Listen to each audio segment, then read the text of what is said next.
Hi ಸ್ನೇಹಿತರೆ, ನಮಸ್ಕಾರ. Rajat Patidar RCB captain ಆಗ್ತಾರ? ಇದು ಈಗ ಸಾಕಷ್ಟು ಸೋಷಿಯಲ್ ಮೀಡಿಯಾದಲ್ಲಿ ಬೇರೆ ಬೇರೆ ಯೂಟ್ಯೂಬ್ ಪೇಜ್ಗಳೆಲ್ಲ ನೋಡ್ತಾ ಇದ್ದಾರೆ. ಬಟ್ ಇಲ್ಲಿ ಎಕ್ಸಾಕ್ಟ್ಲಿ ಈಗ RCB ಮ್ಯಾನೇಜ್ಮೆಂಟ್ ಏನ್ ಯೋಚನೆ ಮಾಡ್ತಾ ಇದೆ, ಜೊತೆಗೆ ಈಗಷ್ಟೇ ಸ್ಮ್ಯಾಟ್ ಸೀರೀಸ್ ಫೈನಲ್ ಆಗಿದೆ. ಹೌದು, ಮಧ್ಯಪ್ರದೇಶ್ ಟೀಮ್ ಸೋತಿರ್ಬೋದು, ಬಟ್ ಸ್ಮ್ಯಾಟ್ ಸೀರೀಸ್ ಅಲ್ಲಿ ಆಡದಂತ ರೀತಿ, ರಜತ್ ಪಟಿದಾರ್ ಲೀಡ್ ಮಾಡದಂತ ರೀತಿ ನಿಜಕ್ಕೂ ಸೂಪರ್ಬ್ ಆಗಿತ್ತು. ಬನ್ನಿ ಹಾಗಾದ್ರೆ ರಜತ್ ಪಟಿದಾರ್ ಅವ್ರನ್ನ ಕ್ಯಾಪ್ಟನ್ ಆಗಿ RCB ಮ್ಯಾನೇಜ್ಮೆಂಟ್ ಯಾಕೆ ನೋಡ್ತಿರಬಹುದು? 5 ಕಾರಣಗಳಿದೆ, ಒಂದೊಂದಾಗಿ ತಿಳಿಸ್ತಾ ಹೋಗ್ತೀವಿ. ಬಹಳ ಪ್ರಮುಖವಾದಂತ ರೀಸನ್ಗಳಿವು. ಸೊ ನಂಬರ್ 1, ರಜತ್ ಅವರ ಸ್ಮ್ಯಾಟ್ ಪರ್ಫಾರ್ಮೆನ್ಸ್, ಅಂದ್ರೆ ಸೈಯದ್ ಮುಷ್ತಾಕ್ ಅಲಿ ಟ್ರೋಫಿಯಲ್ಲಿ ಅವರು ಲೀಡ್ ಮಾಡಿದಂತ ರೀತಿ. ಫೈನಲ್ ಬಿಟ್ರೆ ಆಲ್ಮೋಸ್ಟ್ ಎಲ್ಲಾ ಮ್ಯಾಚ್ಗಳನ್ನು ಕೂಡ ಅವ್ರು ಗೆದ್ದು ಬಂದಂತವ್ರು. ಸೊ ಆ ಕಾರಣಕ್ಕೆ ರಜತ್ ಅವರ ಕ್ಯಾಪ್ಟನ್ಸಿ ಜೊತೆಗೆ ಕ್ಯಾಪ್ಟನ್ ಆಗಿ ಅವರು ಬ್ಯಾಟಿಂಗ್ ಮಾಡಿದಂತ ರೀತಿ, ಯಾವುದೇ ಪ್ರೆಷರ್ ಇಲ್ಲದೆ ಅವ್ರು ಆಡಿದ್ರು. ಜೊತೆಗೆ ಅಲ್ಲಿ ಆವೇಶ್ ಖಾನ್, ವೆಂಕಟೇಶ್ ಅಯ್ಯರ್ ಬಿಟ್ರೆ ಎಲ್ಲರೂ ಆಲ್ಮೋಸ್ಟ್ ಹೊಸಬ್ರು. ಸೊ ಅವ್ರನ್ನ ಹಿಡ್ಕೊಂಡೆ ಮುಂಬೈ ಅಂತ ಟೀಮ್ಗೆ ಅವರು ಫೈಟ್ ಕೊಟ್ಟಂತ ರೀತಿ. ಮುಂಬೈಯಲ್ಲಿ ಸ್ಟಾರ್ ಸ್ಟಡೆಡ್ ಟೀಮ್ ಇತ್ತು. ರಹಾನೆ ಇದ್ರು, ಸೂರ್ಯ ಇದ್ರು, ಶ್ರೇಯಸ್ ಅಯ್ಯರ್, ಶಿವಮ್ ದುಬೆ. ಸೊ ಹೀಗೆ ದೊಡ್ಡ ಒಂದು ಸ್ಟಾರ್ ಬ್ಯಾಚ್ ಇತ್ತು. ಬಟ್ ಆದ್ರೂ ಕೂಡ ಈ ಹುಡುಗರನ್ನ ಇಟ್ಕೊಂಡು ಅವ್ರು ಕೊಟ್ಟಂತ ಫೈಟ್ ಇದೆಯಲ್ಲ, ಸೂಪರ್ಬ್ ಆಗಿತ್ತು. ಅದು ನಂಬರ್ 1.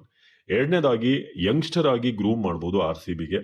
ಹೇಗೆ ಸ್ಯಾಮ್ಸನ್ ನ ರಾಜಸ್ಥಾನ್ ರಾಯಲ್ಸ್, ಪಂತ್ ನ ಡೆಲ್ಲಿ ಗ್ರೂಮ್ ಮಾಡ್ತು, ಋತುರಾಜ್ ಗಾಯಕ್ವಾಡ್ ನ ಚೆನ್ನೈ ಗ್ರೂಮ್ ಮಾಡ್ತಾ ಇದೆ. ಸೊ ಅವ್ರನ್ನ ಒಂದು ಗ್ರೂಮ್ ಮಾಡ್ತಾ ಹೋದ್ರೆ ಫ್ಯೂಚರ್ ಇನ್ನು ಫಿಟ್ ಅಂಡ್ ಫೈನ್ ಆಗಿದ್ದಾರೆ. ಸೊ ಆ ಕಾರಣಕ್ಕೆ ಹೊಸ ಒಬ್ಬ ಕ್ಯಾಪ್ಟನ್ ನ ಮಾಡಿದ್ರೆ ಟೀಮಲ್ಲೂ ಕೂಡ ಒಂದು ಹೊಸತನ ಇರುತ್ತೆ.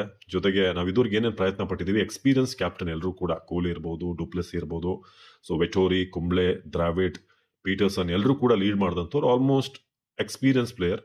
ಸೊ ಒಂದು ಯಂಗ್ ಬ್ಲಡ್ಗೆ ಒಂದು ಅವಕಾಶ ಕೊಟ್ಟರೆ ಅಥವಾ ಒಂದು ಹೊಸ ಮುಖಕ್ಕೆ ಅವಕಾಶ ಕೊಟ್ಟರೆ ನಮಗೆ ಒಳ್ಳೇದಾಗುತ್ತೆ ಅನ್ನೋದು, ಅಥವಾ ಒಂದು ಒಳ್ಳೆ ರಿಸಲ್ಟ್ ಬರ್ಬೋದು, ಹೊಸತನ ಬರುತ್ತೆ ಅಂತ. ಮೂರನೇದಾಗಿ, ವಿರಾಟ್ ಕೊಹ್ಲಿ ಅವರಿಗೆ ಫ್ರೀ ಹ್ಯಾಂಡ್ ಅನ್ನ ಕೊಡಬೇಕು ಅನ್ನೋದು ಬಹಳ ಮುಖ್ಯವಾದಂತ ವಿಚಾರ. ಯಾಕಂದ್ರೆ ಕೊಹ್ಲಿ ಅವರು ಈಗಾಗಲೇ ಇಂಟರ್ನ್ಯಾಷನಲ್ T20 ಸೆಟಪ್ ನಲ್ಲೂ ಕೂಡ ಅವರು ಕ್ಯಾಪ್ಟನ್ಸಿನ ಬಿಟ್ಟಿದ್ದಾರೆ. ಸೊ ಅವರು ಈಗಾಗಲೇ T20ಗೂ ಕೂಡ ವಿದಾಯವನ್ನ ಹೇಳಿದಾಗಿದೆ. ಬಟ್ ಇಲ್ಲಿ ಫ್ರೀ ಫ್ಲೆಡ್ಜ್ ಆಗಿ ಆಡ್ಲಿ ಅಂತ. ಸೊ ಅವ್ರ ಮೇಲೆ ಯಾವುದೇ ಬರ್ಡನ್ ಇಲ್ಲದೆ, ಒತ್ತಡ ಇಲ್ಲದೆ, ಅದರಲ್ಲೂ RCB ಕಪ್ ಗೆದ್ದಿಲ್ಲ ಅನ್ನೋ ಪ್ರೆಷರೇ ಸಾಕು. ಸೊ ಆ ಯಾವುದೇ ಪ್ರೆಷರ್ ಇದೆ, ಕೊಹ್ಲಿ ಫ್ರೀ ಹ್ಯಾಂಡ್ ಆಗಿ ಆಡಬೇಕು, ಲೀಲಾಜಾಲವಾಗಿ ರನ್ ಬರಬೇಕು ಅಂದ್ರೆ ನೀವು ರಜತ್ ಪಟಿದಾರ್ ಅಂತ ಒಬ್ಬ ಕೂಲ್ ಕ್ಯಾಪ್ಟನ್ ಅನ್ನ ತಂದ್ರೆ ಒಳ್ಳೇದಿರುತ್ತೆ. Rajat Patidar as a captain calm and composed ಆಗಿದ್ದಾರೆ, ಅದು 3ನೇ ಕಾರಣ. ಜೊತೆಗೆ ಅವರು ಪ್ರೆಷರ್ ಇದ್ದು ಕೂಡ ಆಡದಂತ ರೀತಿ ಸೈಯದ್ ಮುಷ್ತಾಕ್ ಅಲಿ ಟ್ರೋಫಿಲಿ, ಅದು ಕೂಡ ಇಂಪಾರ್ಟೆಂಟ್. ಇನ್ನು 4ನೇದಾಗಿ, RCB ಅಂತ ತಂಡದ ಒಂದು ಕ್ಯಾಪ್ಟನ್ ಆಗಬೇಕು ಅಂತಂದ್ರೆ ಅವ್ರಿಗೆ ಒಳ್ಳೆ ಬ್ರ್ಯಾಂಡ್ ಇರಬೇಕು, ಬ್ರ್ಯಾಂಡ್ ಫೇಸ್ ಇರಬೇಕು.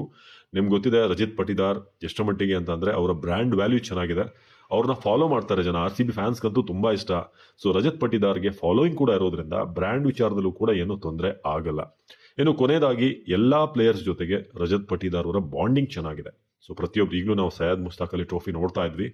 ಹಾಗೆ RCB ಟೀಮ್ ನಲ್ಲಿರುವಂತಹ ಪ್ಲೇಯರ್ಸ್, ಕೊಹ್ಲಿ ಇರ್ಬೋದು, ಸೀನಿಯರ್ಸ್, ಕೊಹ್ಲಿ ಅಂತ ಸೀನಿಯರ್ಸ್, ಭುವನೇಶ್ವರ್, ಅವ್ರ ಜೊತೆನೂ ಜೆಲ್ ಆಗ್ತಾರೆ.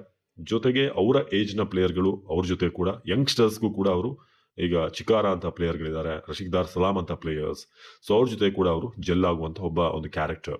ಸೊ ಹಾಗಾಗಿ ಇಂಥ ಕ್ಯಾಪ್ಟನ್ಗೆ ನಾವು ಜವಾಬ್ದಾರಿಯನ್ನು ಕೊಟ್ರೆ ಆಬ್ವಿಯಸ್ಲಿ RCBಗೆ ಒಳ್ಳೆ ಒಂದು ಭವಿಷ್ಯ ಇದೆ, ಒಳ್ಳೆ ಒಂದು ಫಾರ್ಚ್ಯೂನ್ಸ್ ಈ ಸಲ ಆಗುತ್ತೆ ಅನ್ನೋ ನಿರೀಕ್ಷೆ, ಒಳ್ಳೆ ಟೀಮ್ ಇದೆ. ಸೊ ಆ ಕಾರಣಕ್ಕೆ ಅವ್ರನ್ನ ಕ್ಯಾಪ್ಟನ್ ಆಗಿ RCB ಮ್ಯಾನೇಜ್ಮೆಂಟ್ ಒಂದು ಬೆಸ್ಟ್ ಆಪ್ಷನ್ ಆಗಿ ನೋಡ್ತಾ ಇರಬಹುದು ಅಂತ. ಸೊ ನಿಮ್ಗೆ ಅನ್ಸುತ್ತೆ? ಇದಕ್ಕೆ ಅಡಿಷನಲ್ ಆಗಿ ಏನಾದರೂ ಪಾಯಿಂಟ್ಸ್ ಇದ್ರೆ ದಯವಿಟ್ಟು ಕಮೆಂಟ್ ಮಾಡಿ ತಿಳಿಸಿ. ನಮಸ್ಕಾರ.